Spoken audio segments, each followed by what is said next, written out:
स्वागत है बॉलीवुड क्रेजीज में। मुझे याद है ट्रेलर लॉन्च के दौरान सभी सरप्राइज हुए थे और ट्रेलर की काफ़ी तारीफ की गई थी। और सबसे ज़्यादा मैं शॉक सरप्राइज इसलिए भी हुआ था, एक तो प्रोड्यूसर मैम जो साथ में है हमारे उनसे, और एक डायरेक्टर साहब आपसे। अंकित जी, सर आपकी फिल्म बस चंद दिनों में रिलीज़ होने वाली है, आपने अभी तक नहीं बताया और हम है क्या। पहले तो ये जो सस्पेंस है ये लोगों को बहुत पसंद आ रहा है, और दूसरी बात क्या अंडर बटरफ्लाइज है, मतलब फिलहाल रिलीज नज़दीक है। सर आपको ट्रेलर बहुत पसंद आया, उसके लिए बहुत बहुत शुक्रिया। और डेफिनेटली अंदर बटरफ्लाइज हैं, अच्छा खासा मतलब झुंड घूम रहा है बटरफ्लाइज का, और एक्साइटेड भी हैं हम लोग। कुछ घंटों की बात रह गई है हमारे लिए, तो कुछ दिन तो पहले थे, अब कुछ घंटे रह गए हैं ऑडियंस के बीच आने के लिए। ओहाम है क्या, जब इतने दिन इंतज़ार कर लिया तो कुछ घंटे और सही। हम चाहते हैं कि ऑडियंस आए और ऑडियंस हमें बताए कि ओहाम है क्या। बहुत मेहनत लगी है इस कंटेंट को क्रिएट करने में, एंटरटेनमेंट को वापस हिंदी सिनेमा में लाने के लिए। आई थिंक ऑडियंस को ये पसंद आने वाला है, क्योंकि इसके अंदर बहुत कुछ है, कॉमेडी है, सस्पेंस है, थ्रिलर है, रोमांस है, और ये जो स्टोरी है ये अपने आप में एक हीरो है, तो डेफिनेटली ऑडियंस को पसंद आएगा। रिचा मैम, आपसे जानना चाहूँगा मैं, मैंने आपकी बातें सुन रहा था जब मैं, आपने ये कहा कि मैं कंटेंट से कुछ छेड़छाड़ नहीं करना चाहती हूँ, इसलिए मैंने इसे वो चीज़ ध्यान रखी और रियल लोकेशंस पे आपने शूट की, चाहे जितनी प्रॉब्लम्स है फिर भी आपने की। बिल्कुल, ये दो तीन चीज़ें बहुत मुझे अच्छी लगी, क्योंकि नॉर्मली एक कंटेंट फिल्म और एक नेचुरल एक्टर्स है, और ये सब जब संगम होता है तो अच्छा निखर के आता है जी। तो ये मुझे बहुत अच्छी लगी आपकी बातें। तो ये कहाँ से आपने सोचा कि भाई मैं छेड़छाड़ नहीं करूँ, कंटेंट से जैसा है वैसे ही शूट करूँगी, या जो भी चीज़ है। एक्चुअली जब एक स्टोरी बनती है तो उसकी एक अपनी मांग होती है ऑलरेडी, मतलब कुछ चीज़ हम जब सुनते हैं, हम उसे एक कल्पना हम अपने ऑलरेडी दिमाग में बना लेते हैं, तो वही चीज़ इस स्टोरी की मांग थी कि हम अगर सेट्स बनाते ना तो उसमें वो रियल रॉनेस आती ही नहीं। और आज की डेट में आई थिंक जो मंत्रा है या जो लोगों को देखने में पसंद है वो है रॉनेस, जो रियल चीज़ें होती हैं। हम अगर क्रिएट करके महल बना दें और अगर हम रियल महल में शूट करें तो आई थिंक रियल महल वाली चीज़ ज़्यादा लोग पसंद करते हैं। और कहानी की मांग थी कि हम रियल चीज़ें करें, और बाय चांस सारी चीज़ें वैसे ही फॉल हुई रियल प्लेसेस पे और हम कामयाब हो गए। मैं चाहता हूँ कास्टिंग के बारे में थोड़ा सा अगर जी, क्योंकि वो एक बहुत इम्पोर्टेंट पहलू है, और उस वजह से भी फिल्म काफ़ी निखर रही है। I mean, जी, ऑफ कोर्स हाँ जी। देखिए, हमारी मूवी एक्टर बेस्ड मूवी है, एक्टिंग पे बेस्ड मूवी है।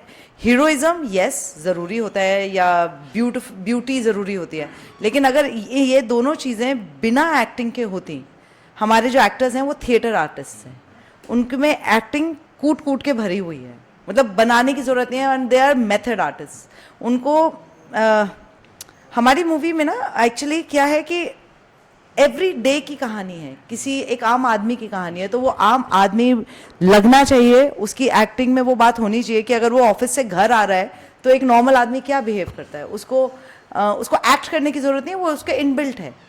सो ये ध्यान में रख के हमने बहुत ऑडिशंस लिए हैं सर, बहुत ऑडिशंस लेने के बाद इन लोगों का चयन हुआ है। मैं कहती हूँ जो मेन कोर जो कहते हैं कि हम 4-5 जने थे, उन्होंने भी अपना ऑडिशन दिया, तभी ये जाके यशवंत और शिवा और रिया ये सारे कार्व हो पाए। सर आपसे जानना चाहेंगे, म्यूज़िक बहुत इंपॉर्टेंट रोल प्ले करता है और बैकग्राउंड म्यूज़िक भी आपने दिया है, if I am not wrong. मैंने गाने भी सुने, देखे, अच्छे लगे, मुझे काफ़ी अच्छे लगे। तो एक स्टोरी विद सॉन्ग जब आता है तो उसमें एडेड और फ्लेवर लेकर आता है, तो ये कितना आपने ध्यान रखा और क्या इंस्ट्रक्शंस था मैडम का आपके लिए कि भाई ये चाहिए मुझे, नहीं तो फिर मैं आपको एक बात बताऊं जी सर, बहुत पारंगत लोग जो होते हैं ना जी, वो लोग मोस्ट ऑफ द टाइम सही डिसीजंस लेते हैं, और वो लोग जो अपनी टीम पे भरोसा करते हैं, दूसरे वो लोग होते हैं जो बहुत सही डिसीजन लेते हैं। और इनकी फिल्म में ना एक वर्ड जो पीछे पीछे चलता है वो है कन्विक्शन। सबका अपना अपना कन्विक्शन इतना स्ट्रांग था, इन्होंने लोग चुने सही और उन पे भरोसा किया। मैंने पहले भी जैसा बताया कि नॉर्मली ऐसा होता नहीं है हमारी इंडस्ट्री में। हम लोग यहाँ काफ़ी सारे प्रोजेक्ट के साथ जुड़े रहते हैं कि आप मुझे as a music director hire करते हो और खुद ही डिसाइड कर रहे होते हो म्यूज़िक होना क्या चाहिए, तो मुझे आपने रखा ही क्यों है। नॉर्मली ऐसा 99% केसेज में होता है। ये लोग, इन लोगों का नया होना, पहली बार होना इस प्रोजेक्ट के भले के लिए हुआ। वो ब्लेसिंग इन डिस्गाइज जो इन्होंने कहा वो हुआ। इन्होंने इतना भरोसा किया। मैंने एक लाइन तो कही थी सिर्फ कि ये गाना मेरे से बेहतर कोई नहीं बना सकता। जब पहली बार मुझे लिरिक सुनाया गया, मैं लिरिक कंपोज करता हूँ, पहले लिखवाता हूँ फिर कंपोज करता हूँ। ये गाने लिखवा के आई थी। इनको पता था इस पर्टिकुलर सिचुएशन में मुझे क्या लिरिक्स कहना है। तरन्नुम तो उसके पीछे होता है। म्यूजिक डायरेक्टर का काम जितना मुश्किल लगता है उतना ही आसान भी है। वो लिरिक्स हाथ में आ जाए, उसके पीछे एक ट्यून होती है, हमको उसको ढूंढ के निकालना होता है, सामने रख देना होता है और वो गाना आ जाता है सामने। तो इन लोगों का नया होना इस फिल्म के भले और फ़ायदे के लिए रहा। उस वजह से प्रोडक्ट कहीं डिस्टर्ब नहीं हुआ। हर आदमी अपने अपने डिपार्टमेंट में अपने अपने डिसीजंस ले रहा था। फाइनल कॉल ऋचा जी और अंकित जी मिलके लेते थे। इनफैक्ट पूरी टीम ही बैठ के अपनी राय देती थी। हम लोग अब आज के डेट में भी कुछ, हम पोस्ट प्रोडक्शन भी हमारे यहाँ हुआ है पोस्ट हाउस में, एग्जाम्पल देते हैं इनका कि देखो एक फ़िल्म आई, इनके पहले से फिल्में चल रही हैं, अभी तक चल रही हैं। आई एक फ़िल्म, एडिट लॉक किया, कुछ चेंजेस, सबके सजेशंस लिए, इन्होंने अपने मन में रहा कि भाई इसमें से इनके डिसीजन सजेशन ये मानने हैं और ये नहीं मानने हैं। फाइनल कॉल लिया, फिर लॉक हो गया, अब चलो इस पर काम करते हैं। काम हुआ। और मैं एक बार फिर ये रिपीट करूँगा कि हमने 7 रील की फ़िल्म, 2 घंटे 10 मिनट की फ़िल्म है, 142 है ना, और हमने 12 दिन में सिर्फ इसका बैकग्राउंड म्यूजिक कंप्लीट किया है। इनकी रिलीज़ डेट एकदम से डिसाइड हुए कि अब करना है, और कॉपी निकली, हम सबको पसंद आ रहा है। जी ऋचा, मैं आपसे जानना जी। चाहूँगा 26 को फिल्म आ रही है, जो कुछ ही घंटे बचे, मैं अगर कहूँ तो ज़्यादा सही होगा। जी जी जी। मुझे ये बातें करके आपसे ऐसा लगता नहीं कि फाइनेंशियल आपको रिटर्न वो ज़्यादा इम्पोर्टेंट होगा आपके लिए? पब्लिक कितना प्यार देती है शायद वो एक ज़रूर दिमाग में रहता है एज ए प्रोड्यूसर के। तो आप क्या कुछ सोच रहे हैं उस हिसाब से कि कंटेंट को प्यार मिले? क्योंकि कहीं से कंटेंट बिखरता है ऐसा कुछ है नहीं, सब एकदम बढ़िया लग रहा है। देखिए, हम सब ह्यूमंस हैं, जी राइट? हमें प्यार भी चाहिए, भौतिक सुख भी चाहिए, और वैसे भी प्यार भी चाहिए। नंबर्स का गेम बहुत ज़बरदस्त है। अगर आपको इंडस्ट्री में प्रूफ करना है तो आपको न्यूमेरिकली भी आपको सक्सेसफुल होना पड़ता है। डेफिनेटली लोगों का प्यार मुझे मिलेगा ही मिलेगा, ये बात मुझे पता है। लेकिन वो प्यार टिकट्स में कन्वर्ट हो रहा है या नहीं हो रहा है, ये आप लोगों पे है कि आप हम लोगों को कैसे आगे प्रेजेंट कर रहे हैं। और जहाँ तक मेरे से लेना, मतलब मैं उस बारे में कितना सोचती हूँ कि न्यूमेरिकली मैं कितनी सक्सेस होंगी, देखिए बूस्ट मिलता है। आपने इतनी मेहनत करी है, और मेहनत की कोई कीमत नहीं होती है सर, लेकिन जो पैसा उसमें लगा होता है, लेकिन जब हम उसका रिकवरी देखते हैं ना, हाँ कि चल यार कुछ नहीं तो इतना तो सही, वो बूस्ट बहुत ज़रूरी है मेरे एक्टर्स के लिए, मेरी टीम के लिए, एवरीबडी। अंकित, आपसे जानना चाहूँगा, being a director, if I am not wrong 3 साल लगे हैं फिल्म को स्टार्ट टू एंड तक बनाने में, अब रिलीज कगार पे है। जी। मुझे अभी तक बिलीव नहीं हो पा रहा है कि आपने इस फिल्म को डायरेक्ट किया है। कहाँ से इंस्पिरेशन ली? क्योंकि आपकी एज काफ़ी यंग है, जी। तो making a film by looking at the trailer I can feel कि it is not an easy thing. तो ज़रूर कुछ जादू किया आपने या किसी से? सर, मेरे से ना सवाल किया जाता था कि तुझे क्यों डायरेक्ट करनी है, तुझे क्यों डायरेक्ट करनी है। तो मैंने एक बारी हृदय को बोला था, जितना मुझे याद है, जो हमारे फिल्म का राइटर है, कि भाई हम में से किसी को ना एक हार्ड स्टेप लेना पड़ेगा। बिना उसके ना वो लेवल क्रॉस करना या अपने आप को लेवल अप करना ना मुमकिन नहीं हो पा रहा, क्योंकि इतने साल की मेहनत लग रही है। अब बीच में पेंडेमिक आ गया, कोविड का सिचुएशन क्रिएट होगी। अगर वापस से हम ज़ीरो पे आ जाएंगे और वापस से स्टार्ट करने जाएंगे तो कितना टाइम लगेगा। तो उस समय की बात है जब ये प्री चल रहा था, और मतलब राइटिंग स्टार्ट ही हुई थी, कंटेंट क्रिएट हुआ, फिर स्टोरी लिखी। फिर उस समय हमने बहुत सोचा कि भैया अब तो करना है, या इस पार या उस पार। तो अब इसको लकी समझे कि मैंने डायरेक्ट करी है। डायरेक्टर्स से हम लोग मिले सब, लेकिन एक्चुअली क्या होता है कि हमारा एक कन्विक्शन होता है। हमने एक स्टोरी बनाई है, और मुझे लगता है कि जिसकी वो स्टोरी होती है ना, स्टोरी अपने आप अपना डायरेक्टर चुन लेती है। मैं नहीं हूँ, मैं कोई चुनने वाली नहीं हूँ, ना ये है ना ये। वो गाने, वो स्टोरी, वो सब किरदार जिन्होंने किरदार प्ले किया, वो अपने आप वहाँ पे जाके चिपक जाते हैं, मुझे लगता है। एंड अंकित से अच्छी कोई इसको डायरेक्ट नहीं कर सकता था, क्योंकि इन लोगों ने ये कहानी जी ली थी। आप जब तक उसको जी नहीं लोगे, आप कैसे पर्दे पे दिखा पाओगे? अगर आप नहीं सोच पाओगे तो आप उसे कैसे लोगों तक कनेक्ट करा पाओगे? सो इससे अच्छा डायरेक्टर हो नहीं सकता था. एंड यू शुड नॉट जज the book by its cover. वैसे कॉम्प्लीमेंट के लिए अच्छा है, थैंक यू. हाँ, मैं एज तो वैसे छोटी ही है, लोगों को लगता भी यही है, तो उसके लिए थैंक यू. है छोटी है, मानना छोटी है. ऑडियंस को क्या मैसेज देना चाहेंगे फिल्म के लिए? और हम फिल्म, जैसे कि मैंने पहले भी कहा, ये एक अच्छा खासा पैकेज के साथ हम आ रहे हैं, एंटरटेनमेंट के साथ आ रहे हैं, हिंदी सिनेमा में आ रहे हैं, और जो आई थिंक बहुत टाइम से मिसिंग कंटेंट है, हम उसको लेकर आ रहे हैं. मैं ये नहीं बोलूँगा कि मुझे लगता है, मैं कहूँगा डेफिनेटली ऑडियंस को ये जो फिल्म है पसंद आएगी हमारे कंटेंट के साथ. चाहे मैं डायरेक्शन की बात करूँ, एक्टर्स की बात करूँ, साउंड की बात करूँ, किसी की भी बात करूँ, मैं सब कुछ, मतलब हर डिपार्टमेंट में, जैसे विजय सर ने भी बोला, हर डिपार्टमेंट ने, सब ने अपना 100% दिया है, और इससे बेहतर और कुछ नहीं हो सकता. बाकी मैं चाहूँगा कि मैम भी बोले और विजय सर भी बताएं कि ऑडियंस को क्यों आना चाहिए.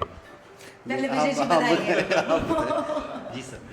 मैं कह रहा हूँ अच्छे लोगों के साथ काम करके ना सब अच्छा ही होता है. ये सब इतने अच्छे लोग हैं ना, पूरी टीम ही, मज़ा आ गया. और ऋचा जी बताएंगी इनको हमारे साथ काम करके कैसा लगा. मैं तो गॉड सेंड लोग हैं मेरे लिए ये, सीरियसली. और ये कहने की बातें नहीं है, ये मैंने महसूस करा है. मैं यहाँ पे 6 महीने से ऊपर हो गए मैं बॉम्बे में हूँ, और कभी मुझे ये महसूस नहीं हुआ कि कोई मेरा साथ नहीं दे रहा. देखिए, घर होता है, वहाँ हमें सिर्फ आँख उठा के देखना होता है और 10 चीज़ें बिछी होती हैं. यहाँ पर भी अगर मैं कहीं पे रुक जाती थी, अटक जाती थी, तो विजय जी मेरे लिए हमेशा होते थे. मतलब बहुत सपोर्ट पूरे, मेरे लिए तो बॉम्बे यहीं पे आके रुका, तो बहुत सपोर्ट मुझे रहा सब लोगों का. अब मुझे ऑडियंस का सपोर्ट चाहिए, अपने मित्रों का सपोर्ट चाहिए कि प्लीज़, एक जो हम ये कहते हैं ना कि यार ये इंडस्ट्री के नहीं है, ऐसा कुछ नहीं है. इंडस्ट्री बहुत वास्ट है, और सब जिसमें थोड़ी सी ताकत है, थोड़ा सा कन्विक्शन पावर है, वो एंटर करता है. और मैंने एक छलांग लगाई है, आप प्लीज़ मुझे बचाइए.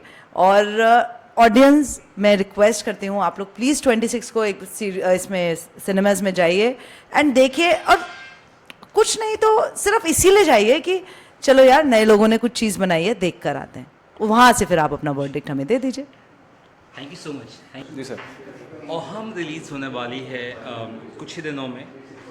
क्या फीलिंग्स है अभी, और क्या कहना चाहेंगे सर आप? सर फीलिंग की तो पूछो मत, अभी तो उड़ रहे हैं सर कि बस आ जाए, क्योंकि बहुत टाइम बाद ये चांस मिला है. हम सबको ये मिला चांस, और बहुत सालों बाद, कि हमने जो मेहनत करी है वो अब रंग लाएगी 26 तारीख को. तो यही बोलना चाहूँगा. जी. अंकित जो डायरेक्टर है इस फिल्म के, और प्रोड्यूसर साहिबा जो है, क्या रिचा कुछ उनसे सीखने को मिलता है? सर बहुत कुछ मिला सीखने को. मतलब कि कुछ चीज़ें ऐसे होती थी कि जो हम कर ही नहीं पा रहे, तो अंकित भाई आते थे और कहते थे भाई नहीं यार, ये होगा तेरे, तू करेगा. और जो मेरा थोड़ा सा पार्ट है वो थोड़ा कॉमेडी है, थोड़ा सा चुलबुल.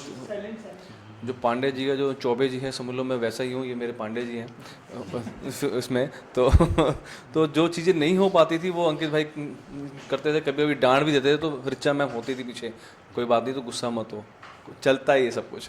तो मतलब सपोर्टिव था हर चीज़. जी. आपसे जानना चाहेंगे सर, आपने शिवा का किरदार निभाया है, हृदय जी. आपकी क्या अभी सोच है फिल्म को लेकर? रिलीज़ होने वाली है, मुख्य किरदार है आपका, फिल्म आपके इर्द गिर्द है काफ़ी, क्या कहना चाहेंगे? मैं यही कहूँगा सर कि फिल्में हम सभी करते हैं सर, और हमारी फिल्म भी आई है. लेकिन मैं साथ साथ सर एक वादा कर सकता हूँ कि अगर आप थिएटर पर आते हैं तो आपको एक टिकट पे सर 10 राइड का मज़ा मिलेगा. साथ में सर आपको मज़ा बहुत आने वाला है, क्योंकि आपको लगेगा आपके हिसाब से केस सॉल्व हो गया है, और जस्ट नेक्स्ट मोमेंट पे वही हो जाएगा जो आपने सोचा है सर, और फिर से सर केस पलट जाएगा.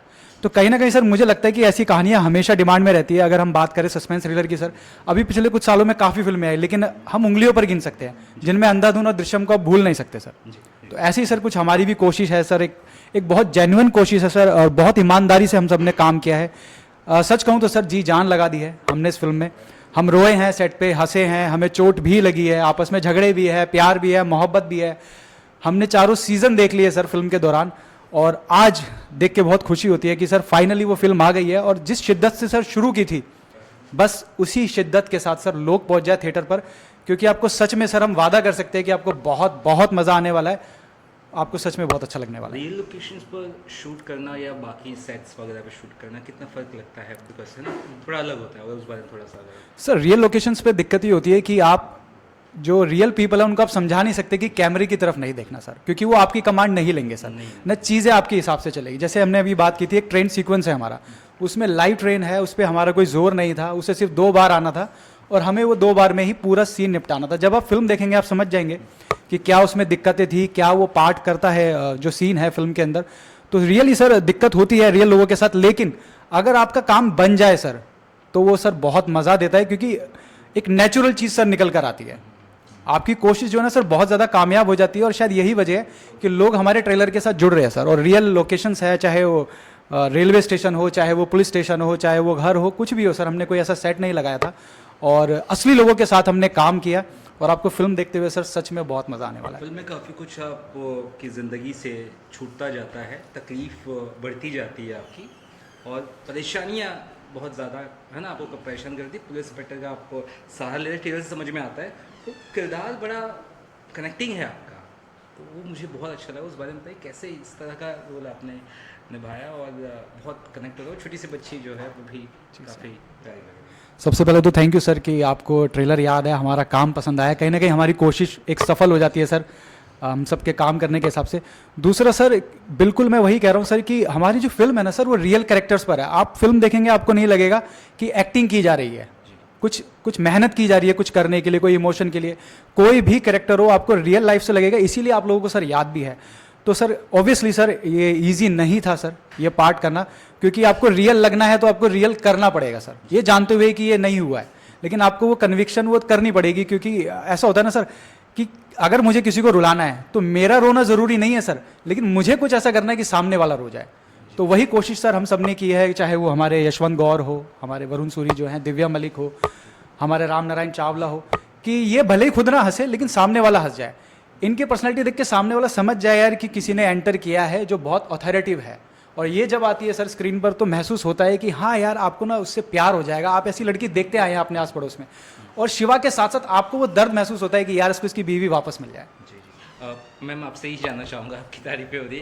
दिव्या मैम आपका किरदार काफ़ी जो है बहुत ही ट्विस्ट लेकर आता है, ट्रेलर में भी हमने देखा। किस तरह किरदार आपको मिला है और कितना आप इसे भुना पाइए, कैसे लगा? हमें तो अच्छा लगा। जी बड़ा ही दिलचस्प किरदार है। एक सिंपल मिडिल क्लास लड़की जो अपनी बेटी और अपने पति के साथ एक खुशहाल ज़िंदगी जी रही है, अचानक उसकी ज़िंदगी में ऐसा क्या होता है जो वो मिसिंग हो जाती है। और उससे पहले जैसे आप बहुत इस सस्पेंस थ्रिलर में रोमांस देखते हैं, ड्रामा देखते हैं, कॉमेडी देखते हैं, और उसके बाद अचानक आप इतना तकलीफ़ उसके पति की देखते हैं, उसका दर्द देखते हैं, उसकी फीलिंग्स देखते हैं जो वो इतना महसूस कर रहा है, अपनी इतनी जद्दोजहद कर रहा है अपनी पत्नी को ढूंढने में। तो इतने सारे इमोशंस हैं इस मूवी में, और हम श्योर हैं कि जो भी इस फिल्म को देखने आएगा इससे कनेक्ट कर पाएगा और अपने साथ ज़रूर कुछ ना कुछ साथ में लेके जाएगा। एक बच्ची है फिल्म में, माँ और बेटी की भी एक बॉन्डिंग है। हाँ जी। और एक बच्ची अपनी माँ को ढूंढ रही है, उसे जी। नहीं मिल रहा है। एक बाप काफ़ी कोशिश कर रहा है, फिर भी नहीं कर पा रहा। काफ़ी ज़्यादा आई थिंक जी बहुत मैंने कहा ना इस फिल्म में इतने इमोशंस हैं, मेरे कैरेक्टर ही इतना ब्यूटीफुली रिटन है, सर ने ही लिखा है। वो एक पत्नी है, एक माँ है, उसमें दोस्त है, वो एक बेटी है, वो बहन है। और इस फिल्म इट्स अ मास्टरपीस, इसमें इतने सारे इमोशंस हैं, सब कुछ ही है। और हाँ वो किरदार निभाने में मुझे बहुत मदद की मेरे को एक्टर ने, डायरेक्टर सर ने, रिचा मैम ने, और इतना अच्छा जो इन्होंने लिखा है उसके लिए भी शुक्रिया। और हम बहुत एक्साइटेड हैं, आपको हम सभी से प्यार हो जाएगा एक मूवी, हमारी मूवी देखकर। जी सब प्लीज़ आपकी टिप्पणी चाहूँगा। वरुण जी क्या कहना चाहेंगे? पुलिस ऑफिसर आप कितना हड़काते हैं बाकी एक्टर्स। नहीं, ये एक्चुअली ये किरदार वैसा है ही नहीं जो अब तक हम देखते आए हैं, सुनते आए हैं कि पुलिस वाले ऐसे होते हैं। जो हमारे निजी जीवन में भी जो हमारे एक्सपीरियंस रहे हैं वैसा ये किरदार है ही नहीं। बड़ा सौम्य है, बड़ा सीधा सा पुलिस वाला है, और ये सारे केस सॉल्व कर देता है चुटकियों में, क्योंकि ये बॉडी लैंग्वेज को पढ़ता है। ये सामने वाले के हाव भाव, उसके माथे की शिकन, ये सब नोटिस करके वो एक निर्णय लेता है, और वो निर्णय उसका हमेशा सही जाता है, और ऐसे ये केस सॉल्व कर देता है। इनफैक्ट जो हमारे एसपी और डीजीपी हैं वो सारे अपने नए बैचेस को भी इसी पुलिस ऑफिसर के सुलझाए हुए केस के बारे में बताते हैं, नए भर्ती वाले लोगों को। अब जो इस मूवी के दौरान जो घटनाएं होती हैं उससे ये इंस्पेक्टर भी हिल जाता है जो इतने आसानी से केस सॉल्व कर देता है। एक पत्नी गायब है जो रोज़मर्रा हम देखते ही हैं, कहीं ना कहीं पढ़ते हैं कि ऐसा हो जाता है कि किसी की वाइफ मिस हो जाती है, किसी का हस्बैंड हो जाता है, किसी के बच्चे गायब हो जाते हैं। तो कैसे ये केस सुलझाते हुए वो कैसे उलझता जाता है अपने किरदार में, अपनी चीज़ों में और इस कहानी के अंदर, और कैसे शिवा और यशवंत मिलकर एंड में जाकर वो कैसे इस चीज़ को, केस को सुलझा पाते हैं, नहीं सुलझा पाते, ये एक क्वेश्चन मार्क है ऑडियंस के लिए भी और हमारे लिए भी। एक्चुअली बात यह है कि जब ये शूट करने जा रहे थे तो उस वक्त जब स्क्रिप्ट सामने आई तो हमारे में इतने अप एंड डाउन्स हैं, इतने ट्विस्ट एंड टर्न्स हैं, तो हम खुद कंफ्यूज थे कि यार ये शूट कैसे होगा। और जब एक्टर्स के बाद स्क्रिप्ट गई तो किसी भी एक्टर के पास फुल स्क्रिप्ट नहीं थी, उसको सिर्फ उतना ही पता था जितना उसका पार्ट था। और मैं इसके लिए बहुत दाद देता हूँ अंकित हंस को कि उन्होंने इस तरीके से शूट किया। ये सस्पेंस थ्रिलर हमारे लिए भी थी जब हम शूट कर रहे थे, क्योंकि हमें भी नहीं पता था कि कौन सा कैरेक्टर किससे कनेक्ट हो रहा है और कहाँ पे हो रहा है। जितना हमारा स्क्रीन प्रेजेंस था उतने हमें सीन्स दिए गए थे, उतने ही हमने तैयारी की थी, उसी की वर्कशॉप हो रही थी, उसी की रिहर्सल्स हो रही थी। और ये करते करते जब हमने लास्ट में अभी स्क्रीनिंग हुई दिल्ली में और हमने देखा, हम सब चौंक गए, सब इमोशनल हो गए, क्योंकि इसके अंदर कॉमेडी है, रोमांस है, थ्रिल है, सस्पेंस है, सब इतने खुश थे और सबको बहुत मज़ा आया। और मैं आपसे भी यही कहूँगा कि 26 मई 2023 को अपने सिनेमा घरों में जाकर ज़रूर देखिएगा, आपको बहुत मज़ा आने वाला। जैसा कि हृदय ने कहा कि एक टिकट पे 10 राइड का मज़ा, और यही होने वाला है। जी, आप लोग उससे जान चाहेंगे कि रीज़न क्यों पब्लिक देखे आप तीन से? मैं बता दूं सबसे पहले। जी, प्लीज। सबसे पहले तो मैं अपने कैरेक्टर के लिए कहूँगा, क्योंकि जो यशवंत गौर है ये हमें ऐसा कैरेक्टर देखने को नहीं मिलता। बहुत साधारण सा, सौम्य सा, लेकिन उसका एक अपना ऑरा है, अपना एक स्टाइल है, और कैसे केस सॉल्व करता है ये एक बिल्कुल अनोखी चीज़ है जो हमने अब तक किस्से, कहानियों में, फिल्मों में, सीरियल्स में कहीं नहीं देखा, ना पढ़ा है, ना समझा है। आपको बहुत मज़ा आने वाला है यशवंत गौर को देख के। बाकी और ये सब अपना बताएंगे। जैसा मैंने कहा कि इस फिल्म में सब कुछ है, उसके साथ साथ आप और मैं जो महसूस करते हैं, हमारे जो जज्बात हैं, वो ही आप एक नए अंदाज में जब बड़े पर्दे पे देखेंगे तो उसका थ्रिल भी अलग ही होने वाला है। तो आपकी मूवी देखिए और इसे बहुत पसंद कीजिए, हमें ढेर सारा प्यार दीजिए 26 मई को। जी सर। सर मैं यही कहूँगा कि हमें कोई भी चीज़ तब अच्छी लगती है जब वो हमें हैरान कर देती है, जो हमारी सोच से बाहर होती है। ऐसे ही इस फिल्म के साथ भी है सर। आपको ये ट्रेलर देखकर भी कहीं ना कहीं एक नॉर्मल स्टोरी शायद लग रही हो, लेकिन मैं सच कहता हूँ सर, आप आएंगे तो आप हैरान हो जाएंगे और आपको बहुत मज़ा आने वाला है सीरियसली। तो मुझे लगता है ये फिल्म देखी जानी चाहिए इस वजह से कि हमने इस हिसाब से फिल्म बनाई है ऑडियंस पॉइंट ऑफ व्यू से, कि अगर हम लोग अगर किसी फिल्म को देखने के लिए पैसा खर्च कर रहे हैं तो उसमें हम क्या देखना चाहेंगे। तो बिल्कुल सर, हम हैरान हो गए हैं बनाकर और हम तैयार है सर आपको हैरान करने के लिए दिखाकर। सर प्लीज़ आपकी राय क्या है, फिल्म के लिए क्या कहना चाहेंगे फाइनल वर्ड्स? सर मैं यही कहना चाहूँगा, जिस मेहनत से ये पिक्चर बनी है, तो मैं तो यही कहूँगा सबकी मेहनत है, सबने बहुत अच्छा काम किया है। और एक चेरी को देखने आ जाइएगा, क्योंकि हम सब एक केक हैं ये सारे, और मैं एक छोटा सा उसमें लगा दोगे तो मैं चेरी हूँ उसमें, तो मेरे को भी देखने ज़रूर आइएगा प्लीज़। बाकी हम सब हैं। Thank you so much. Thank you so much.